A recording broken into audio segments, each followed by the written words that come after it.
I'm not an educated doctor, nor am I qualified, so let me say it right up in the front. I'm not, but it's all based on my own life and my research, right?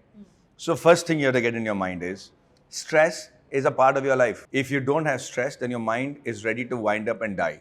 Secondly, for youngsters, the moment you open social media in the morning, there are 10,000 gurus telling you 20,000 ways to live your life. Every Tom, Dick and Harry's mother and dog is running a line on how to live your life and what is wrong with it. And they're all wrong because their conditioning is not the same as your conditioning.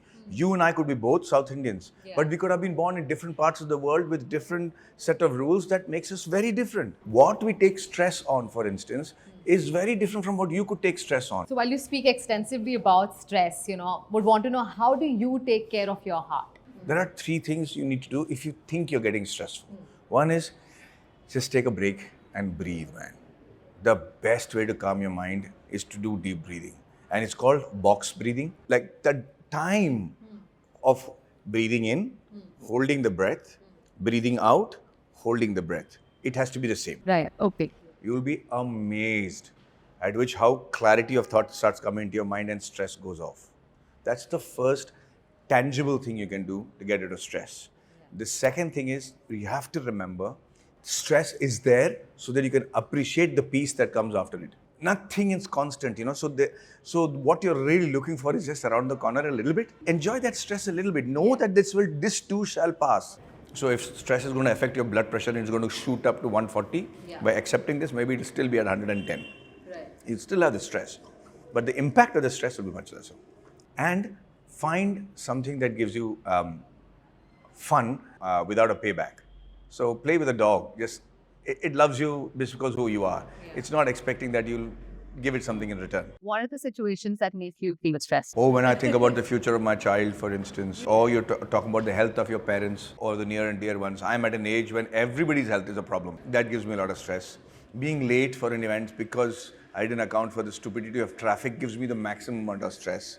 Not having planned a trip which is going to last for 1.5 hours and going to the toilet on the right time, that gives you stress. Everything, stupid things like that. You suddenly realize you're angry at somebody for no reason, and then suddenly you realize, dude, you're holding on to your pee for 1.5 hours. Take a piss. But you shouldn't be worried about your son. He's doing so well. The swimming champion. Look, a son of a celebrity, it's a boon and a curse, right? So it is, So your smallest achievements and defeats gets highlighted. So he's done his bit. He's got his medals, but he has a long way to go. I mean, he knows that he's getting a lot more credit than he deserves for what he's doing. But are there any habits that you inculcated that has made him an athlete? I have learned from him. I wish I could be as disciplined as Vedant is. He gets up at 4, he trains 6 hours a day, he's disciplined about his food. I don't think I have much to teach him. I have a lot to learn from him. There's wisdom that I have on my side because of experience, which I can help share. But nothing else.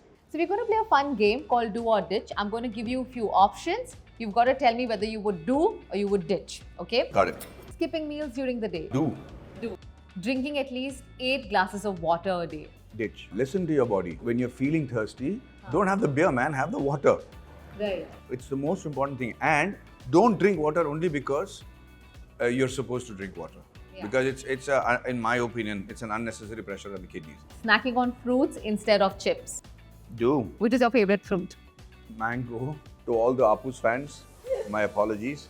But you have no idea what good mangoes taste like. You come to the south. Have you heard about Jahangir Pasand, Imam Pasand, Baiganpalli, Rasalus? My mouth is watering and like I'll drink it up. They have hybridized the Apus so much that it has now a bland sweet taste. But if you take a Natu Manga, like they call it, like a desi aam, which doesn't look like a great shape or anything, it's green in color, but you just squeeze it, it's full of fiber inside, and you drink that juice. Maybe we call it with different names, sir. There's the chosa.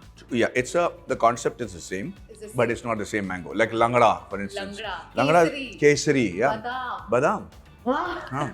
So all that is north. Imam Pasand has got a flavor to die for. Taking the elevator instead of stairs. Do. Going for a brisk walk immediately after lunch. Ditch. Or after. Getting at least 7 to 8 hours of sleep each night. I wish I could do, but I'm now limited to 5.5 hours. Late night snacking. Do. Okay. Practicing mindfulness or meditating daily. being present Yeah. in what you're doing instead of half present. Yeah. If you call that mindfulness, then absolutely do. So if I'm sitting here having breakfast with you right now, I'm not thinking about the collections of shaitan, for instance. That's not me. I'd like to be here completely and devote my 110% to you. Avoiding annual health checkups and screenings. You have to not avoid. You have to do it. Okay. Limiting screen time before bed. Do.